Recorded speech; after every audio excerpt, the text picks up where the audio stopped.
Welcome to competitive exams. आज हम Rhiannon Martin का चैप्टर नंबर 25 स्टार्ट कर रहे हैं, जिसका टाइटल है the uses of the present and past tenses. सबसे पहले हम देखते हैं द प्रेजेंट टेंस को। प्रेजेंट टेंस की हम जो सिंपलेस्ट डेफिनेशन बनाते हैं, वो सिंपलेस्ट डेफिनेशन इसकी ये है कि प्रेजेंट टेंस किसी भी काम के होने को मौजूदा दौर में शो करवाता है। कि टाइम ऑफ एक्शन जिसे हम बोलते हैं वो मौजूदा दौर होता है, कि जो कोई काम हैबिचुअल वर्क हो, जिसे हम बोलते हैं रोजमर्रा का काम हो, या कोई रूटीन वर्क हो, डेली जो हो रहा हो, तो उस तरह के जो कामों को शो करने के लिए टेंस इस्तेमाल होता है, उसे हम आमतौर पर प्रेजेंट टेंस कहते हैं। तो यहां से हम स्टार्ट करते हैं। सबसे पहले हम देखते हैं कि प्रेजेंट टेंस के जो सिंपलेस्ट या जिसे हम पॉजिटिव सेंटेंसेस कहते हैं, उनके लिए फॉर्मूला क्या है। तो ये फॉर्मूला हमने रैनन मार्टिन से ड्राइव किया है। तो फॉर्मूला समझते हैं। सबसे पहले है S plus V1 plus S और ES प्लस ऑब्जेक्ट। इसका मतलब है, एस का मतलब है सब्जेक्ट, प्लस V1 का मतलब है first form of the verb, plus S या ES का इजाफा करना है first form of the verb के साथ, और प्लस ऑब्जेक्ट, एंड पे हमने ऑब्जेक्ट लगाना है। कैसे? एग्जांपल है हमारे पास, ही राइट्स अ लेटर।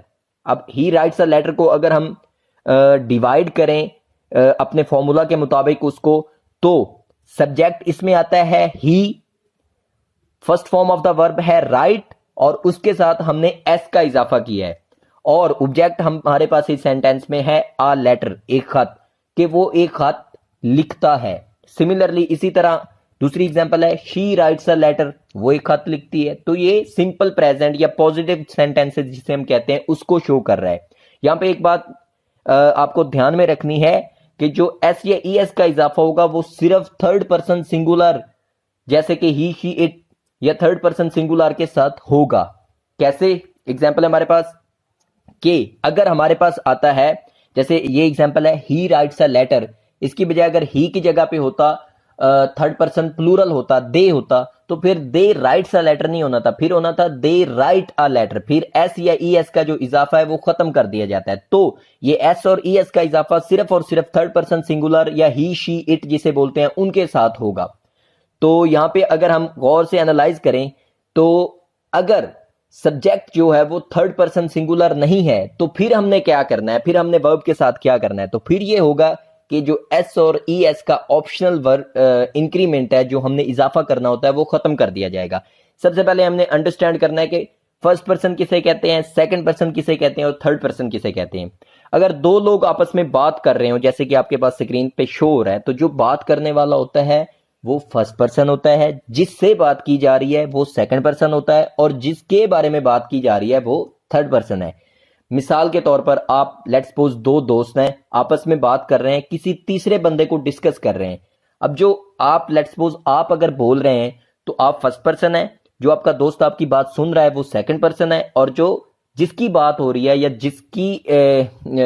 जिसका जिक्र हो रहा है उसको हम थर्ड पर्सन कहते हैं। तो फर्स्ट पर्सन के लिए आई है, फर्स्ट पर्सन सिंगुलर के लिए आई है और प्लूरल के लिए वी है।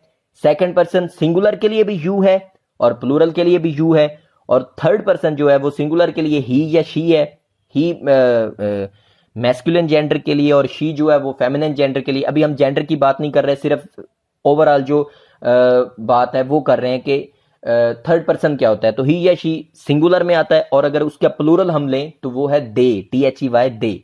तो ये थोड़ा सा इंट्रोडक्शन था फर्स्ट पर्सन, सेकंड पर्सन या थर्ड पर्सन किसे कहते हैं। तो coming back to our examples हमारे पास हैं, दे राइट अ लेटर। तो जैसे हमने पहले लिखा है कि एस या ES का इजाफा सिर्फ और सिर्फ थर्ड पर्सन सिंगुलर के साथ होता है, तो ये जो दे है वो थर्ड पर्सन तो है लेकिन सिंगुलर नहीं है, ये प्लूरल है। तो यहाँ पे राइट आएगा, ना कि राइट्स। सिमिलरली दूसरी एग्जांपल है, आई राइट अ लेटर। अब जो आई है ये है फर्स्ट पर्सन सिंगुलर, इसके साथ भी राइट ही आएगा, राइट्स नहीं आएगा। सिमिलरली तीसरी एग्जांपल है फर्स्ट पर्सन प्लूरल की, वी जिसे हम कहते हैं, वी राइट अ लेटर। और तीसरा है सेकंड पर्सन, सिंगुलर भी वही होता है और प्लूरल भी वही होता है, यू इस्तेमाल होता है दोनों के लिए, तो यू राइट अ लेटर आएगा, यू राइट्स अ लेटर नहीं आएगा। कहने का मतलब यह है कि एस या ES का इजाफा इन सब के साथ नहीं होगा, वो सिर्फ और सिर्फ थर्ड पर्सन सिंगुलर के साथ होता है, जैसे कि ही या शी या इट में से अगर कोई आ जाए तो। अब अगर नेक्स्ट हम देखें तो वो हमारे पास है नेगेटिव सेंटेंसेस। लेकिन नेगेटिव सेंटेंसेस पे जाने से पहले हम एक बात जो आपको डिस्टर्ब कर सकती है वो ये है कि एस या ई एस का इजाफा तो होगा, लेकिन हमें कैसे पता चलेगा कि कौन से वर्ब के साथ हमने एस का इजाफा करना है और कौन के साथ ई एस? तो यहाँ पे एक सिंपल छोटी सी ट्रिक है कि अगर किसी जो वर्ब है उसके एंड पे सी एच या एस एच या एक्स इस तरह के वर्ड्स आ रहे हैं तो वो नॉर्मली उनको डिमांड होती है ई एस की, उनके साथ ई एस का इजाफा किया जाता है। और जो मेजोरिटी जो वर्ब्स हैं उनके साथ एस का ही इजाफा होता है। यहाँ पे अगर आपको एग्जाम्पल देखें तो यहां से आप कॉमन सेंस को भी इस्तेमाल कर सकते हैं एस या इसका इजाफा करने के लिए। कैसे? जैसे हमारे पास अगर वर्ब हम देखें राइट है, WRITE राइट, जिसका मतलब होता है लिखना। तो राइट के साथ अगर हमने एस या एस का इजाफा करना है तो यहां पे कॉमन सेंस आप ऐसे इस्तेमाल कर सकते हैं कि राइट के एंड पे पहले से ई आ रहा है, तो अब अगर हम मजीद एक और ई एस का इजाफा करें तो वो डबल ई हो जाएगा, वो वर्ब राइटीज बन जाएगा, तो वो एक्चुअली में गलत हो गया। तो यहां पे आप कॉमन सेंस ऑटोमेटिकली इस्तेमाल कर सकते हैं कि राइट के चूंकि एंड पे पहले से ई आ रहा है तो इसके साथ सिर्फ एस का इजाफा होगा। तो ये आप कॉमन सेंस भी इस्तेमाल कर सकते हैं एस या एस का इजाफा करने के लिए, या आप जो अगर जनरल एक आपने परसेप्शन बनानी तो वो ये बना लें कि जिन वर्ब्स के एंड पे सी एच या एच या एक्स इस तरह के जो वर्ड्स आ रहे होते हैं वो नॉर्मली उनको डिमांड होती है कि उनके साथ ई एस का इजाफा किया जाए। तो सिंपल सेंटेंसेस के बाद हम देखते हैं कि प्रेजेंट इंडेफिनेट या जिसे हम सिंपल प्रेजेंट बोलते हैं उसके नेगेटिव सेंटेंसेस कैसे बनते हैं। तो उसका जो हमने फॉर्मूला ड्राइव किया है वो ये है, सब्जेक्ट प्लस डू या डज, ये ऑक्सिलरी वर्ब्स होते हैं या इनको आम जबान में हम हेल्पिंग वर्ब्स बोलते हैं, प्लस नॉट का इजाफा करना है आपने। उसके बाद आपने first form of the verb लगानी है V1 प्लस O, जिसका मतलब है ऑब्जेक्ट। एग्जाम्पल से हम देखते हैं, एग्जाम्पल है हमारे पास he does not write a letter. अब इस एग्जाम्पल को अगर हम पार्ट्स में डिवाइड करें तो हमारे पास जो सब्जेक्ट है वो ही है, हमारे पास जो हमने ही के साथ जो ऑक्सिलरी वर्ब या जिसे हेल्पिंग वर्ब कहते हैं उसका इजाफा किया वो हमारे पास डज है, और फिर हमने नॉट का एडिशन किया है, और फिर हमने first form of the verb लगा दी राइट, और ऑब्जेक्ट हमारा है अ लेटर, एक लेटर। तो सेंटेंस बना he does not write a letter. अब यहां पे एक जो क्वेश्चन रेज होता है वो ये होता है कि डू कहां पे लगेगा और डज कहां पे लगेगा। तो अगर आपको प्रेजेंट इंडेफिनेट या सिंपल प्रेजेंट के आपको पॉजिटिव सेंटेंसेस, सिंपल सेंटेंसेस का समझ आ गया तो यहां पे आप डू और डज लगाने में गलती नहीं करेंगे। क्यों? क्योंकि वही जो ही, शी और इट जिनके साथ एस या ई एस का इजाफा होना होता है उन्हीं के साथ आपने यहां पे एस या ई एस का इजाफा करना है, मतलब उनके साथ डू नहीं बल्कि डज आएगा। सिमिलरली जैसे हमारी यही वाली एग्जांपल अगर हम देखें तो इसमें ही डज आया है, डू नहीं आया, he does not write a letter. अब अगर हम दूसरी अपनी एग्जांपल्स को वन बाय वन एनालाइज करें तो सबसे पहले हमारी एग्जांपल है he does not write a letter, वही वाली। तो ही क्या है? ही है third person singular. Similarly she does not write a letter, she भी थर्ड पर्सन सिंगुलर है लेकिन उसका जेंडर फेमिनिन है, तो शी के साथ भी डज ही आएगा। तो कहने का मतलब ये हुआ कि थर्ड पर्सन सिंगुलर्स जब सब्जेक्ट होंगे तो उनके साथ हम डज का इजाफा करेंगे जब हम नेगेटिव सेंटेंसेस बना रहे होंगे सिंपल प्रेजेंट के, और बाकी जो हैं उनके साथ हम डू का इजाफा करेंगे। कैसे? एग्जाम्पल है हमारे पास, तीसरी एग्जाम्पल को आप देखें, they do not write a letter. अब दे जो है वो थर्ड पर्सन प्लूरल है, उसके साथ हमने किसका इजाफा किया है? डू का। सिमिलरली चौथी example, I do not write a letter. I क्या है हमारे पास? आई होता है फर्स्ट पर्सन सिंगुलर, तो आई के साथ भी डू लगेगा। उसके बाद का सेंटेंस है we do not write a letter, तो वी क्या है हमारे पास? वो है फर्स्ट पर्सन प्लूरल, तो वी के साथ भी डू का इजाफा होगा। चौथा लास्ट एग्जांपल जो हमारे पास है वो है you do not write a letter, तो यू के साथ भी डू आएगा। यू जो कि सेकंड पर्सन होता है, सिंगुलर भी उसकी यू ही फॉर्म है और प्लूरल भी यू ही होती है, तो you do not write a letter, you के साथ डू आएगा, डज नहीं आएगा।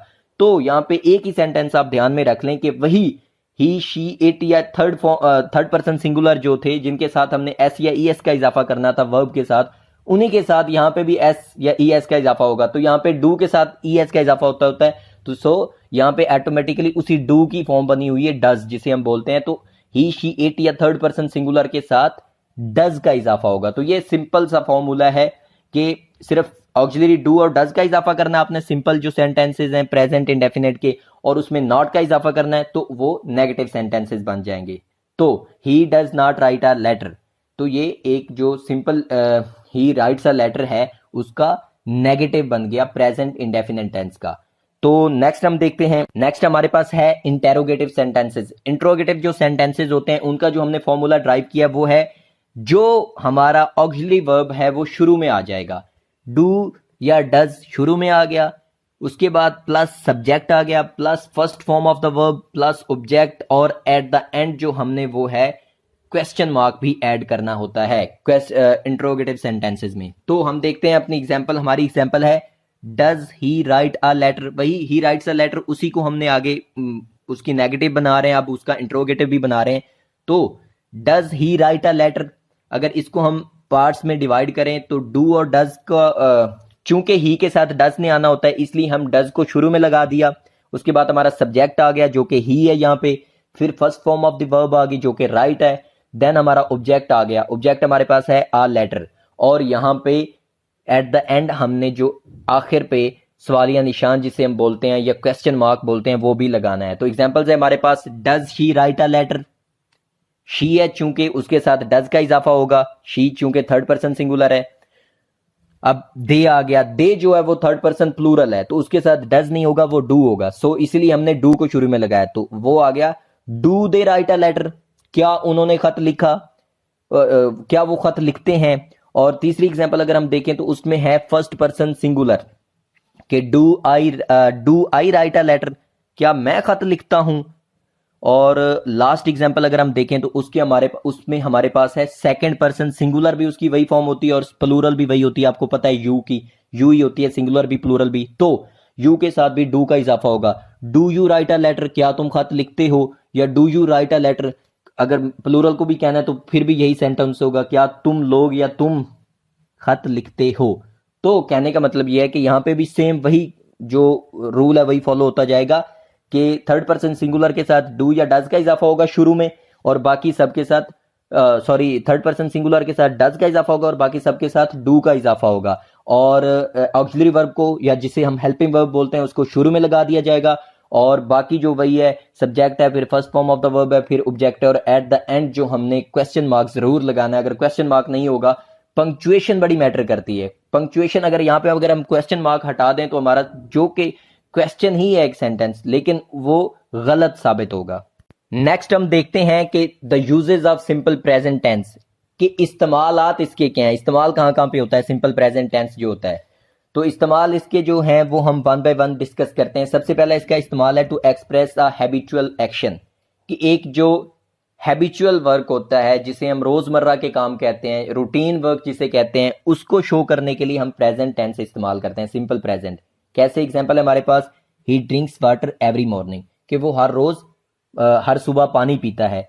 आई get up every day at 5 o'clock, मैं हर रोज 5 बजे जागता हूँ। तो ये क्या है, ये एक रूटीन है, ये एक रोजमर्रा का काम है कि वो हर रोज सुबह पानी पीता है, वो हर रोज सुबह मैं हर रोज 5 बजे सुबह जाग जाता हूँ, तो ये मेरी रूटीन है।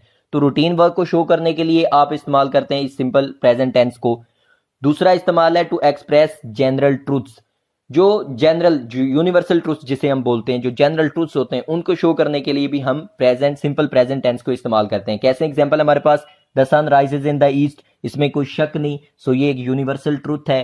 तो ये जो यूनिवर्सल ट्रूथ्स होते हैं इनको भी हम सिंपल प्रेजेंट टेंस में ही लिखते हैं। The sun rises in the east, honey is sweet, शायद मीठा है, फॉर्च्यून फेवर्स द ब्रेव, मतलब जो किस्मत होती है वो बहादुर की ही फेवर करती है या बहादुर के ही हक में होती है। तो ये जो इस तरह के यूनिवर्सल ट्रूथ्स हैं उनको शो करने के लिए भी हम सिंपल प्रेजेंट टेंस जो है उसको इस्तेमाल करते हैं। नेक्स्ट जो इसका इस्तेमाल है वो है in exclamatory sentences beginning with here and there to express what is actually taking place in the present. कुछ सेंटेंसेस होते हैं जिनके शुरू में हेयर या देयर आता है, जैसे एग्जांपल है हमारे पास, एक्सक्लेमेटरी साइंस उनके एंड पे होती हैं क्योंकि उसमें एक आपका इमोशन शामिल होता है। जैसे हमारे पास एग्जांपल है, हियर कम्स द बस, जैसे कि कोई खड़ा था बस स्टेशन पे और काफी देर से वेट कर रहा था और जैसे उसको बस नजर आई आती हुई तो वो फौरी बोलता है हियर कम्स द बस, कि वो बस आई। तो इस तरह के जो एक्सक्लेमेटरी सेंटेंसेस होते हैं जो कि प्रेजेंट में ही हो रहे होते हैं, मौजूदा टाइम में ही हो रहे होते हैं, उनको शो करने के लिए भी हम सिंपल प्रेजेंट टेंस इस्तेमाल करते हैं। सिमिलरली दूसरी एग्जांपल है, देयर शी गोज या here comes the bus, here we go, ये सब के सब सिंपल प्रेजेंट टेंस में होते हैं। इसके बाद जो नेक्स्ट हमारा इस्तेमाल है सिंपल प्रेजेंट टेंस का वो है इन वाइवर्ड नैरेटिव्स। सब्स्टिट्यूट के तौर पे इस्तेमाल होता है। सिंपल जो पास्ट टेंस है उसका सब्स्टिट्यूट उसके मुतबादल के तौर पे इस्तेमाल होता है। कैसे, हम एग्जांपल देखते हैं, सोहराब नौ रश्त फॉरवर्ड टू रुस्तम।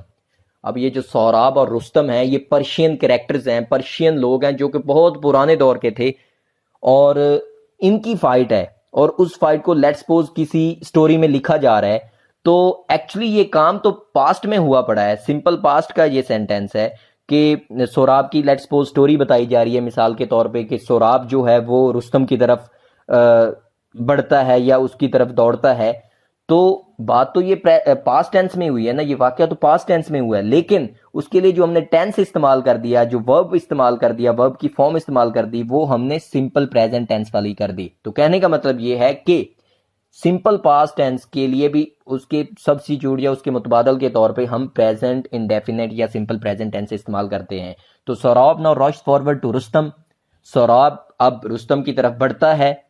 जैसे कि अक्सर आप कहानियां पढ़ें तो इसी तरह के सेंटेंसेस आप पढ़ते हैं कि वो अब आगे आता है, ये ऐसे करता है, ये वो वैसे करता है, लेकिन एक्चुअली में वो कहानी चूंकि पहले हो चुकी होती है, पास्ट का वो टेंस होता है, पास्ट की स्टोरी होती है, लेकिन उसके लिए टेंस हम प्रेजेंट इस्तेमाल करते हैं। सिमिलरली दूसरी एग्जांपल है immediately the sultan hurries to his capital. तो ये भी पास्ट का वाकया है, लेकिन इसके लिए जो टेंस हमने इस्तेमाल कर दिया वो प्रेजेंट इंडेफिनेट या जिसे हम सिंपल प्रेजेंट टेंस कहते हैं वो इस्तेमाल कर दिया। नेक्स्ट जो इसका इस्तेमाल है वो है to express a future event that is part of a fix time table और फिक्स प्रोग्राम। कैसे एग्जांपल है हमारे पास कि the match starts at 9 o'clock। अब ये क्या है, एक फिक्स टाइम टेबल है, फ्यूचर इवेंट है लेकिन उसका एक फिक्स टाइम टेबल है, तो उसको शो करने के लिए भी हम सिंपल पास्ट प्रेजेंट इंडेफिनेट इस्तेमाल करते हैं कि the match starts at 9 o'clock, कि मैच 9 बजे शुरू होता है। अब ये 9 अभी बजे नहीं, 9 बजे स्टार्ट होगा किसी को बताया जा रहा है, लेकिन टेंस जो काम होना है वो तो फ्यूचर में होना है, लेकिन उसके लिए जो हमने टेंस बताने के लिए इस्तेमाल कर दिया वो हमने प्रेजेंट कर दिया। क्यों?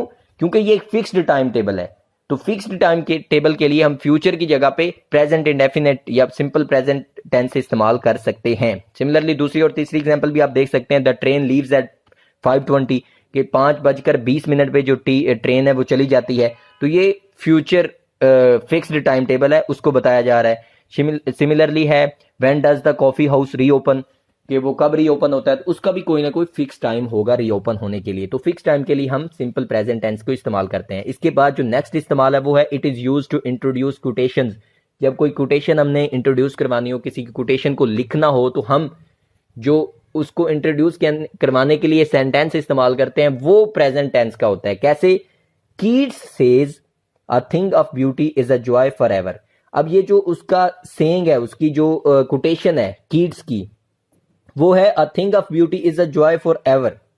इसको हमने नहीं देखना, हमारा जो काम का सेंटेंस है वो है कीट्स सेज। तो ये जो कीट्स सेज है ना, ये एक्चुअली सिंपल प्रेजेंट टेंस में लिखा हुआ है। आप देख भी सकते हैं कि कीट्स एक नाम है और उसके साथ जो वर्ब है वो first form of the verb है और उसके साथ एस का इजाफा हुआ है, से के साथ एस का इजाफा हुआ है। तो कीट्स सेज जो है वो सिंपल इंडेफिनेट या सिंपल प्रेजेंट टेंस है। तो कहने का मतलब यह है कि किसी भी कोटेशन को आपने अगर इंट्रोड्यूस करवाना हो तो उसके लिए भी हम प्रेजेंट इंडेफिनेट या जिसे हम सिंपल प्रेजेंट टेंस कहते हैं वही इस्तेमाल होता है।